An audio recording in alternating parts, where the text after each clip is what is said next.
Good evening and welcome back. There's a lie we've all believed at some point. That is, I will start when I am motivated enough. For me, I felt it very strongly when I was a kid back in school. Summer vacations were on and I had a lot of homework. I never got to the end of it because I was playing cricket all day thinking that I will start when I am motivated enough. But coming back to it, that's the biggest lie we tell ourselves, because motivation is emotional and emotions fluctuate. Some days you feel like you are unstoppable, and some days you don't feel like moving at all. And if your success depends only on how you feel, then God help you, because eventually either you will quit or you will fail. And being busy won't save you either, because being busy is not the same as making progress. Part 1. Motivation is powerful but not enough. You watch one podcast, you read a quote, or you see someone win, and you say, "This is it. Now I'm going to be unstoppable." But motivation is temporary. So if you build your goals around motivation, you're building on something that fluctuates daily. That's why most people quit. It's not a talent problem, it's a consistency problem. Because motivation gets you started, but consistency keeps you going long enough so that you can win. Part 2. The illusion of being busy. Now let's talk about something that's even more dangerous: being busy. You answer emails, you take calls, you organize meetings, you plan, you scroll for research, scroll for fun. But at the end of the day, by doing all of these activities, you get exhausted. And sometimes I'm thinking that, did anything meaningful move in the whole day? We feel valuable when we are occupied. But progress is not measured by activity, it's measured by outcomes. And this is something that I have realized after a long time. You can be busy for years and still stay in the same place. Part 3. Deep work versus shallow motion. In the book Deep Work by Carl Newport, he explains that uninterrupted focus produces exponentially better results than fragmented efforts. Now, this is too technical even for me, so let's break it down. Every time you switch tasks, you lose depth, you lose quality, and you lose speed. Scattered effort feels intense, but consistent focus and repetition build skill, and skill compounds.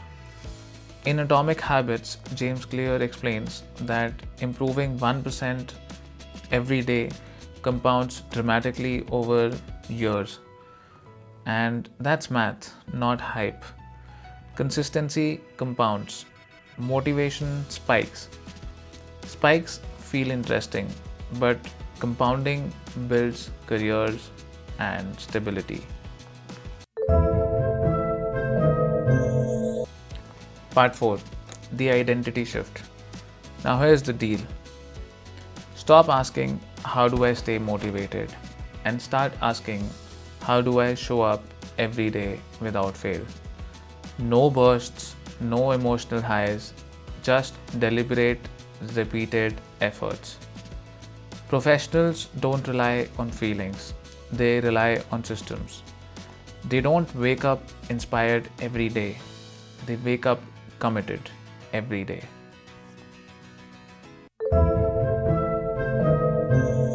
Part 5. 3 experiments to try in the next 30 days. Now, instead of just agreeing to this, test it for the next 30 days. Experiment number 1. The non-negotiable 20. Pick one goal, just one goal. For the next 30 days, work on it for 20 minutes daily. No exceptions, even if you're tired, even if you're uninspired or even if you're busy. We are not building results yet. We are building identity, that I am someone who shows up every day. Experiment number 2, the busy audit. Now, for 7 days, track your time honestly. At the end of each day, ask what actually moved the needle and what was just activity. Most people discover something uncomfortable. They are not overwhelmed, they are simply distracted. Experiment number 3, remove one distraction. Don't optimize your whole life at once. Just remove one friction point. Delete one app, silence notifications, no phone during work, no email before 11 a.m. Imagine if task switching can reduce your productivity by 40%, what reducing one friction point or one interruption will help you do. You don't need more motivation, you need fewer interruptions. Part 6, the final idea. Now here's what's interesting. When you start becoming consistent, you will also start to feel the pressure. Pressure to perform, pressure to maintain standards, pressure that results aren't moving fast enough, pressure that people are noticing now and nothing is moving. And pressure changes how you think.